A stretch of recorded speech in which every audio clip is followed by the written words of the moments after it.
வணக்கம். Welcome to கதை திரட்டு audio books.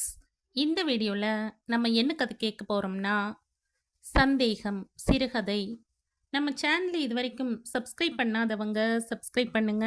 பக்கத்தில் இருக்கிற பெல் ஐக்கானை கிளிக் பண்ணி ஆளுங்கிற ஆப்ஷனை ப்ரெஸ் பண்ணுங்க. ஸோ தட் நான் போடுற கதைகளை உடனுக்குடனே நீங்கள் கேட்கலாம். வாங்க கதைக்குள்ளே போகலாம். தேவி, நான் சொன்னதை பற்றி யோசிச்சு பார்த்தியாமா? அன்றிரவு இந்த கேள்வி அவனது நாவிலிருந்து உதிர்ந்த நேரத்தில் தேவியும் அந்த கேள்வி உள்ளடக்கிய விஷயத்தை பற்றித்தான் யோசித்து கொண்டிருந்தாள். நானும் அதை பற்றி தாங்க யோசிச்சுட்டு இருக்கேன். நீங்க சொல்ற யோசனை நல்ல யோசனைதான். ஆனா ரோசி சம்மதிப்பாளான்னு தெரியலையே. நாளைக்கே கேட்டு பார்க்குறேங்க. அவளோட அக்கா மகதான்னாலும் அது பிறந்ததுல இருந்து அவ தான் ஆசை ஆசையா அதை தன்னோட சொந்த குழந்தை மாதிரியே நினைச்சு வளர்த்திட்டு இருக்கா. நானே உங்க வீட்டு வேலைக்காரியா இல்லாம வேற செல்வாக்குள்ள பொண்ணா இருந்தா இவ்வளவு தைரியத்தோட என்ன கேப்பீங்களான்னு கேட்டுட்டா என்ன செய்யறது தான் கொஞ்சம் தயக்கமா இருக்குங்க. அது சரிதான். ஆனா அவ தானே உங்ககிட்ட அடிக்கடி புலம்புறா. இந்த பொம்பளை பிள்ளை தனக்கு ஒரு சுமை அப்படி இப்படின்னு சொன்னாதான். ஒரு பெத்த தாயே தன் சொந்த மகளை பத்தியே அப்படியெல்லாம் புலம்புறது உண்டு தானே. அதை வார்த்தைக்கு வார்த்தை நிஜம்னு எடுத்துக்கிட்டு கேட்டுட முடியுமா? அதான் தயக்கமா இருக்குங்க. நீ சொல்றதும் உண்மைதான். இருந்தாலும் கேட்டு பார்த்தா தானே அது வெறும் புலம்பலா இல்லாட்டி நிஜமான புலம்பலான்னு தெரிஞ்சுக்க முடியும். சரி, அப்ப நாளைக்கே கேட்டுடுறேங்க. ரோசி சாது பொண்ணுதான். ஆனா திடீர்னு கோவப்பட்டு 10 மாசம் எப்பவாச்சும் ஒரு குழந்தையை சுமந்த அனுபவம் இருக்கிற பொம்பளையா நீ இருந்தா இப்படி பேசுவியாம்மான்னு வெடுக்குன்னு கேட்டுட்டா என்ன செய்யறது தான் பயமா இருக்குங்க. அப்போ ஒன்று செய்யி. நாளைக்கு சனிக்கிழமை இல்லையா? எனக்கு அரை நாள் வேலை முடிஞ்சு நான் வீட்டுக்கு வரப்ப அவ இருக்க மாட்டா. அதனால ஞாயிற்றுக்கிழமை அன்னைக்கு அவ வேலை முடிஞ்சு கிளம்புற நேரத்துல ஏன் எதிரில் கேளு, என்ன சொல்றான்னு பார்ப்போம். சரிங்க. அதற்கு பிறகு இருவரும் ஏதும் பேசிக்கொள்ளவில்லை. தத்தம் எண்ணங்களில் ஆழ்ந்தவாறு வெகு நேரம் உறங்காமல் புரண்டு கொண்டிருந்தார்கள். ஞாயிற்றுக்கிழமை அன்று தேவி ரமணன் இருவருமே ரோசி வேலைகளை முடித்துவிட்டு புறப்படும் நேரத்துக்காக பரபரப்புடன் காத்திருக்கலானார்கள். 11 மணிக்கு ரோசி தன் ஈரக்கையை சேலை முந்தானையில் துடைத்தபடி, வரட்டுமாமா என்று வழக்கம் போல் வினவிய போது தேவியும் ரமணனும் ஒருவரை ஒருவர் பார்த்து கொண்ட பின்னர், உன்னோட கொஞ்சம் பேசணும் ரோசி என்ற தேவி தொண்டையை செருமிக் கொண்ட பின், ஆனா நீ நாங்க சொல்றத எப்படி எடுத்துப்பியோன்னு தயக்கமா இருக்கு. அதான் மென்னு முழுங்கிட்டு இருக்கோம் என்றாள். தன் வீட்டுக்காரரையும் சேர்த்து கொண்டு அவள் நாங்க என்று குறிப்பிட்டதால் ரோசி தன்னையும் அறியாது ரமணனை நோக்கிய பின், சொல்லுங்கம்மா, என்கிட்ட உங்களுக்கு என்னம்மா தயக்கமும் இன்னொன்னும்? அப்படி என்னத்தையம்மா கேட்க கூடாததை கேட்டுட போறீங்களே? சும்மா கேளுங்க என்றாள். உங்க அக்காவோட 8 மாச குழந்தைய பக்கத்து வீட்டில் விட்டுட்டு வர்றல்ல? ஆமா. பொம்பளை பிள்ளையா இருக்கிறதால எப்படி இதை கரையேற்ற போறனோன்னு அடிக்கடி கவலைப்பட்டு புலம்புற. நீ உங்க அக்கா குழந்தைய பத்தி இனிமே எந்த கவலையுமே படாம இருக்கிறதுக்கு ஒரு நல்ல வழி இருக்கு ரோசி. ஆனா அதை நீ தப்பா எடுக்காத படிக்கு எப்படி சொல்றதுன்னு தான் தெரியல. அட என்னங்கம்மா நீங்க நீங்க எது சொன்னாலும் நான் தப்பாவே எடுத்துக்க மாட்டேன். எதுவானாலும் சும்மா சொல்லுங்க. ஐயா, நீங்களாச்சும் சொல்லுங்க. ரமணனும் தொண்டையை கனைத்து சரி செய்து கொண்ட பிறகே பேசினான். வேற ஒன்றும் இல்லைம்மா, எங்களுக்கு குழந்தைங்க இல்லை இல்லையா? ஆச்சு. எங்களுக்கும் கல்யாணமாகி 6 வருஷம் போல ஆயிடுச்சு. இனிமே எங்களுக்கு குழந்தை பிறக்கிறதுக்கான வாய்ப்பு இல்லைன்னு சொல்லிட்டாங்க. கொஞ்ச நாளா எங்களுக்கு எதனாச்சும் அனாதை குழந்தை இருந்தா தத்தெடுத்து வளர்க்கலாம்னு எங்களுக்கு ஒரு யோசனை. அதான் உன்னோட அக்கா குழந்தை இருக்குதுல்ல, அதை எடுத்து வளர்க்கலாமான்னு எங்களுக்குள்ள பேசிட்டு இருக்கோம் கொஞ்ச நாளா. அதான் அது பத்தி பேச அம்மா தயங்குது. ரோசியின் முகத்தில் தேவி அது காரும் பார்த்தே அறியாத ஒரு பளீர் வெளிச்சம் கணத்துக்கும் குறைவான நேரத்துள் பரவியது. பேசிக் கொண்டிருந்த எசமானியின் மீது பதிந்திருந்த தனது பார்வையை அகற்றிக் கொண்ட ரோசி, அம்மா, நீங்க நல்லா இருப்பீங்க. நீங்க மட்டும் இல்லீங்கம்மா, நம்ம ஐயாவும் தான். 2 பேரும் நல்லா இருப்பீங்க. கர்த்தரு உங்க 2 பேத்துக்கும் ஒரு குறையும் வைக்க மாட்டாரும்மா என்று உணர்ச்சி வசப்பட்டிருந்ததால் சற்றே நடுங்கிய குரலில் கூறிய பின் சட்டென்று விரைவாக நகர்ந்து ரமணனின் கால்களை தொட்டு கும்பிட்டாள். ஐயையோ! காலையெல்லாம் எதுக்கும்மா தொட்டு கும்பிடுற? நியாயமா பார்க்க போனா, நாங்க தான் நீ செய்யப் போற உதவிக்கு உன் கால தொட்டு கும்பிடணும். ஆனால் ரோசியோ அடுத்தபடியாய் தேவியின் கால்களையும் தொட்டு கண்களில் ஒற்றிக் கொண்டாள். இரு பெண்களின் கண்களிலும் கண்ணீர் ததும்பியது. தேவி ரோசி தன் வேலைக்காரி என்பதையும் மறந்து போனவள் போல் ரோசியை அணைத்துக் கொண்டாள். கண்களை துடைத்துக் கொண்ட ரோசி, அம்மா, ஐயா, உங்க 2 பேத்துக்கும் நான் சத்தியம் வேணும்னாலும் பண்ணி தர்றேன். இனி மேற்பட்டு எங்க அக்கா குழந்தைக்கும் எனக்கும் எந்த சம்பந்தமும் கிடையாது. பின்னாடி என்னைக்காச்சும் நான் அது மேல சொந்தம் கொண்டாடி வம்பு வளர்ப்பேனாங்கிற சந்தேகம் உங்க 2 பேத்துக்கும் ரவ கூட வேணாங்கம்மா. சரி ரோசி. இப்போது ரமணன் குறுக்கிட்டான். அம்மா ரோசி, இன்னொரு முக்கியமான விஷயம். சட்டப்படியே நாங்க அந்த குழந்தைய தத்து எடுத்துக்கிறோம். உனக்கும் எங்க மேல ஒரு நம்பிக்கை வரும். அப்பத்தான். நீ என்ன சொல்ற தேவி? நான் சொல்றது சரிதானே? ரொம்ப சரிங்க. நானே உங்ககிட்ட சொல்லணும்னு நினைச்சேன். அதையே தான் நீங்களும் சொல்றீங்க என்ற தேவியும் தன் விழி நீரை வழித்து சுண்டினாள். இந்த உரையாடல் நிகழ்ந்து 6 மாதங்களில் குழந்தை மலர் இருவராலும் முறைப்படி தத்து எடுத்து கொள்ளப்பட்டவளாய் அவர்கள் வீட்டுக்கு வந்து சேர்ந்தாள். ரோசி அந்த குழந்தையை தூக்கி கொஞ்சுவதை கூட நிறுத்தி கொண்டாள். சிறு குழந்தை ஆதலால் வளர்த்தவளின் முகம் தேடாது தேவியிடம் இயல்பாக ஒட்டி கொண்டது. மலர் என்கிற பெயரிலேயே தேவியும் ரமணனும் அதை அழைத்து வந்தார்கள். மலரிடமிருந்து விலகியே இருக்கத் தொடங்கிய ரோசியை பார்க்குந்தோறும் தேவியை ஒரு குற்ற உணர்ச்சி வதைக்கலாயிற்று. அவளாகவே அவ்வப்போது, ரோசி, குழந்தைய தூக்கி வச்சுக்கணும் போல இருந்தா தூக்கி வச்சுக்க. நாங்க எதுவுமே நினைக்க மாட்டோம். அதான் வாக்கு கொடுத்திருக்கீங்கல்ல. மலர் உன்னோட அக்கா மகங்கிறத வெளிப்படுத்த போறதில்லைன்னு, அதை நீ எப்பவும் காப்பாத்துவேங்கிற நம்பிக்கை எங்களுக்கு இருக்குமா என்று ரோசியிடம் குழந்தையை நீட்டுவதுண்டு. ஆனால் அவள் சிரித்து கொண்டே மறுத்து விடுவாள். மலர் தங்களிடம் வந்து சேர்ந்து கொஞ்ச நாள்களுக்கெல்லாம் ரோசிக்கு தாங்கள் கொஞ்சம் பெரிய தொகையாக கொடுக்க வேண்டியதன் நாகரீகத்தை ரமணன் தேவியிடம் சொன்னபோது தானே அவ்வாறு எண்ணியதையும் அவள் அவனிடம் கூறினாள். அது பற்றி இருவரும் ஒரு தோதான நேரத்தில் ரோசியிடம் தெரிவித்த போது அவள் பிடிவாதமாக மறுத்தாள்.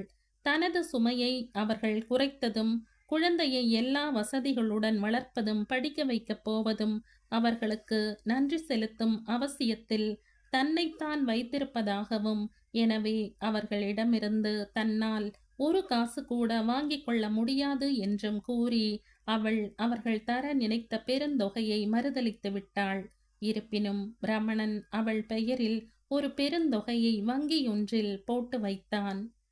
நாட்கள் மலரின் வருகைக்கு பிறகு அவ்விருவருக்கும் இன்பமாய் கழிந்து கொண்டிருந்த போது தேவியின் உள்ளத்தில் எந்த அடிப்படையுமின்றி ரமணனின் மீது ஐயம் ஏற்பட்டது.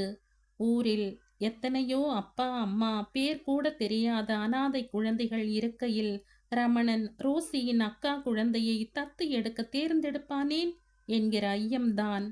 கணவன் மீது சந்தேகப்பட ஆதாரத்துடன் எந்த அடிப்படையும் இல்லாத போதிலும் அண்மையில் அவள் பத்திரிகை ஒன்றில் குழந்தை இல்லாதவர்கள் ஏதேனும் ஓர் அனாதை குழந்தையை தத்து எடுத்து வளர்ப்பதுதான் பின்னாளில் எந்த தொல்லையும் ஏற்படும் சாத்தியமற்ற புத்திசாலித்தனமான ஏற்பாடு என்ற செய்தி சொன்ன ஒரு கதையை படித்தது அவளது சிந்தனை விபரீதமான கோணத்தில் வேலை செய்ய காரணமாக அமைந்துவிட்டது. அந்த குழந்தை ரோசியின் குழந்தையாகவும் அது தன் கணவனால் அவளுக்கு தரப்பட்டதாகவும் இருக்க வேண்டும் என்றும் மன சைத்தான் ஒரு நாள் திடீரென்று கிளப்பிய அந்த சந்தேகத்தில் இருந்து அவளால் என்ன முயன்றும் விடுபட முடியவில்லை. ரோசி குழந்தையை தங்களுக்கு கொடுத்த நாளிலிருந்து அவள் பால் ரமணனின் கரிசனம் அதிகரித்திருப்பதாகவும் அவள் நம்பத் தொடங்கினாள். ரோசியிடம் அனாவசியமாக எந்த பேச்சும் வைத்து கொள்ளும் வழக்கமே இல்லாதிருந்த ரமணன் இப்போதெல்லாம் அடிக்கடி ரோசியை பெயர் சொல்லி அழைப்பதையும், அவளுக்கு என்ன சாப்பிட கொடுத்தாய் இன்றைக்கு என்பது போல் அக்கறையுடன் வினவுவதையும் அவள் மனம் முடிச்சு போட்டு பார்த்தது. இவர்களுக்குள் தகாத உறவு இருந்திருக்கிறது. அதனால்தான் ஊரில் எத்தனையோ அனாதை குழந்தைகள் மிக எளிதாய் கிடைக்கக்கூடிய வசதி இருந்தும் இவர் ரோசியின் குழந்தையை தேர்ந்தெடுத்திருக்கிறார். அவர்தான் ரோசியின் குழந்தையை தத்து எடுத்து கொள்ளலாம் என்று சொன்னாலும் எனக்கு எங்கே போயிருந்தது புத்தி? பின்னாளில் அது என்னுடையது என்று சொந்தம் கொண்டாடக்கூடிய சிக்கல் உருவாகக் கூடுமே என்பது பற்றியோ, இல்லாவிட்டால் தன் பெற்றோர் இவர்கள் அல்லர் என்னும் உண்மை குழந்தைக்கு தெரிந்து போகக் கூடுமே என்பது பற்றியோ நான் ஏன் யோசிக்கவே இல்லை? எனக்கும் கூர் அப்போது மழுங்கித்தான் போயிருந்தது. உண்மையை எப்படி கண்டுபிடிப்பது? எல்லாவற்றுக்கும் சிகரம் வைத்தாற்போல் ரோசியின் பெயரில் அவன் ஒரு பெரிய தொகையை வங்கியில் போட்டு வைத்தது அவளது ஐயத்துக்கு தூப தீபம் காட்டியது. பிறிதொரு நாளில் ரோசி என்னதான் நமக்குன்னு தன்னோட அக்கா குழந்தைய தத்து கொடுத்துட்டாலும் மனசுக்குள்ள அதும் பேர்ல அவளுக்கு பாசம் இருக்குமில்ல தேவி. அப்பப்ப அவளும் குழந்தைய தூக்கிக்கட்டும், என்ன சொல்ற என்று அவன் குழைந்த போது அவளுள் கனன்று கொண்டிருந்த சந்தேகம் மிகவும் வலுத்தது. என்ன பேசுறீங்க? அந்த தப்பை மட்டும் நாம செய்யவே கூடாதுங்க. நாம ஏற்கனவே அவ விஷயத்துல ரொம்பவே சலுகை காட்டி வரோம். அவ ஒரு வேலைக்காரி மட்டும் தாங்கிறத நாம மறந்துடக் கூடாதுங்க. நீங்களும் அவகிட்ட ரொம்ப பேச்சு வச்சுக்காதீங்க, என்ன என்று கேட்டுவிட்டு அவள் அவனை கூர்மையாக பார்த்தபோது அவன் அதிர்ச்சியுற்றவன் போல் முகம் வெளிரி போய்விட்டான்.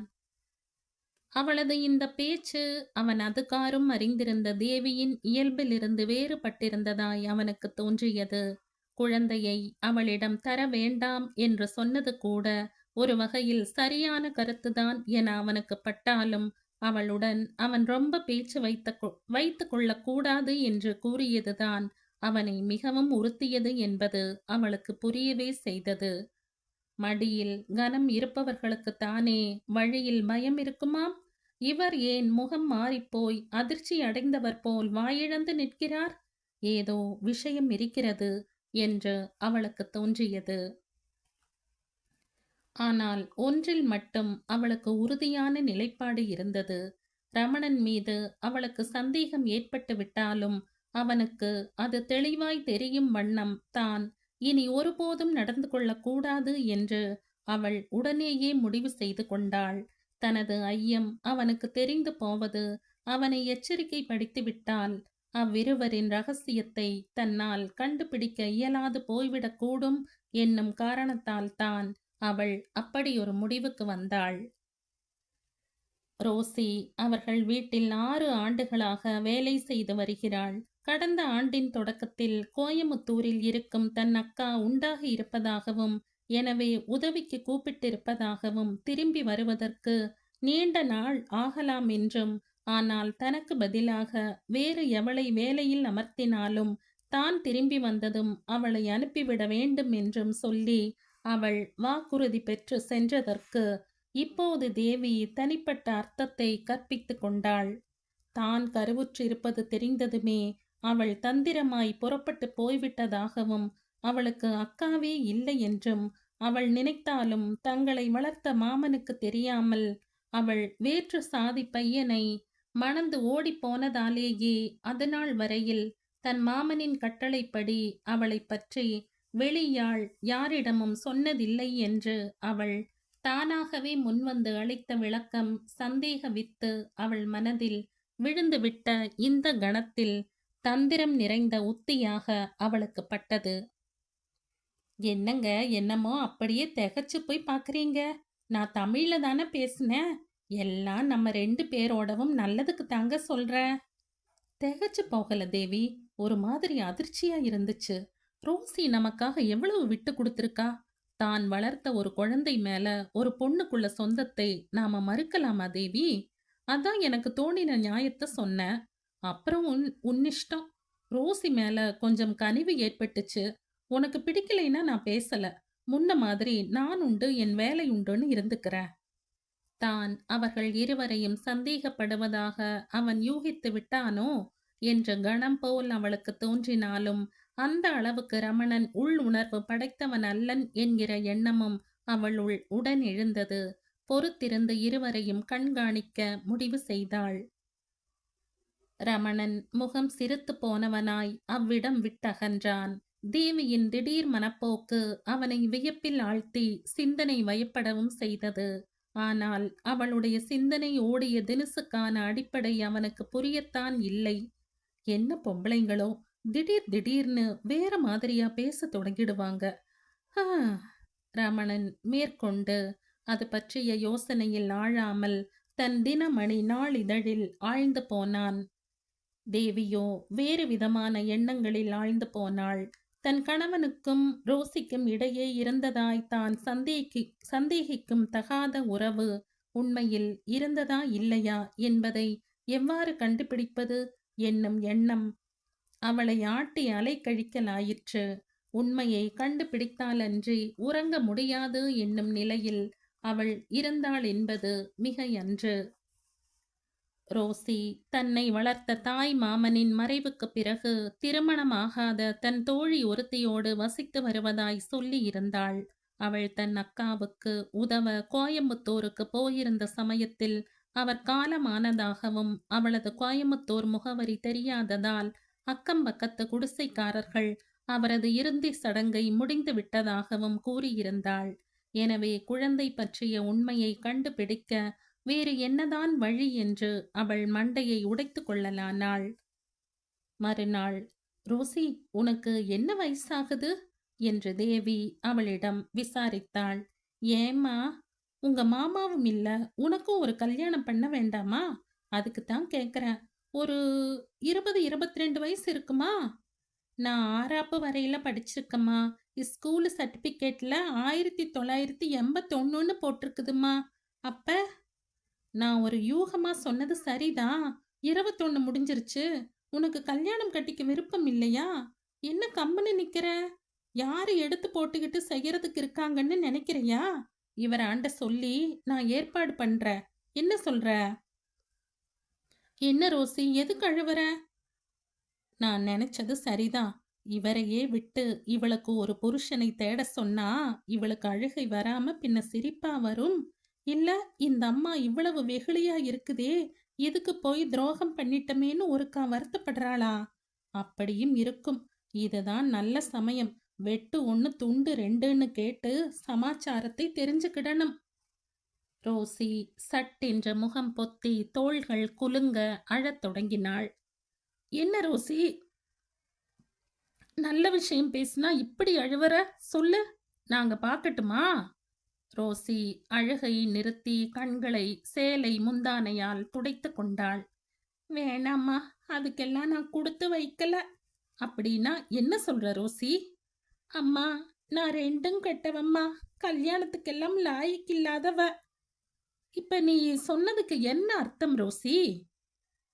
அதாம்மா, அரவாணிங்கிறாங்கள்ல, அந்த சாதிம்மா. ஆம்பளத்தனத்தை விட பொம்பளத்தனம் தூக்கலா இருக்கிறதால பொண்ணு மாதிரி தெரியற.